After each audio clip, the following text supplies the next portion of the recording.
शांति कहीं बाहर से नहीं आती है, स्वरूप ही आपका शांत है। देह ये बाहरी है, इंद्रियां ये अलग है, मन एक अलग वस्तु है। जो आपका स्वरूप है वो निर्विकार सच्चिदानंद है।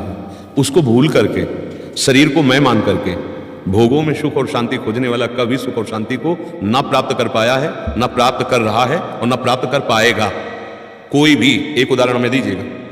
जो अपने अध्यात्म स्वरूप से विस्मृत होकर देहाभिमान में भोगों में विचर रहा है, वो चाहे देवराज इंद्र हो या चक्रवर्ती सम्राट हो या कोई भी हो, शांति शब्द से जिसका परिचय हुआ है वो भगवान श्री कृष्ण जो बता रहे हैं। श्रद्धावान लभते ज्ञानम तत्परः संयतेन्द्रियः ज्ञानम लब्ध्वा पराम शांति मचरेणादि गच्छति। जो श्रद्धावान पुरुष संत समागम करके शास्त्र स्वाध्याय करके ज्ञान प्राप्त किया, क्या सत है और क्या असत है, फिर जब उससे जो ज्ञान प्राप्त हुआ वो अपनी इंद्रियों से विषयों का त्याग किया। त्यागाच्छान्तिरनंतरम, विषय भोग नहीं, विषयों का त्याग किया।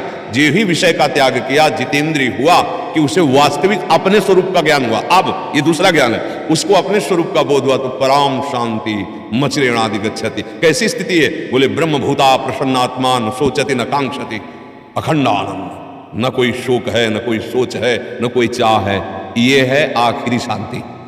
अब विचार की शांति, असली स्वरूप शांति का है। अब आपका प्रश्न है कि मैं दुखद स्थिति में जब हूं तब मैं कैसे शांति प्राप्त करूं? तो वो दुखद स्थिति आई कहां से है? बाहर से हमें कोई दुखी नहीं कर सकता।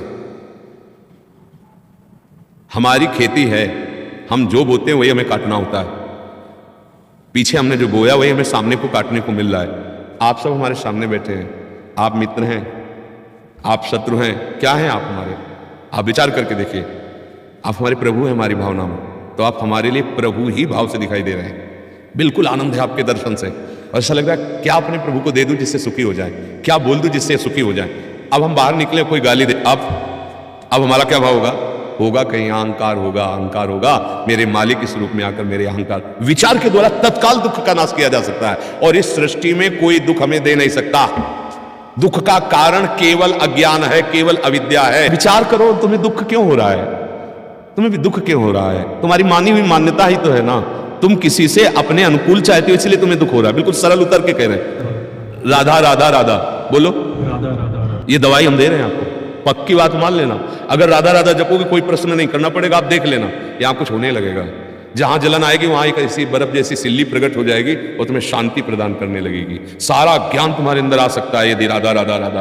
अगर आप राधा नाम को जपने लगो, फिर आप देखना कभी मिलना, फिर हमें बताना कैसा लगता है। पर धोखेबाजी नहीं, जपना। आप इसको जप के देखो। बस सबकी समझ यही है, कोई समझे या ना समझे, सबसे हमारी समझ भली।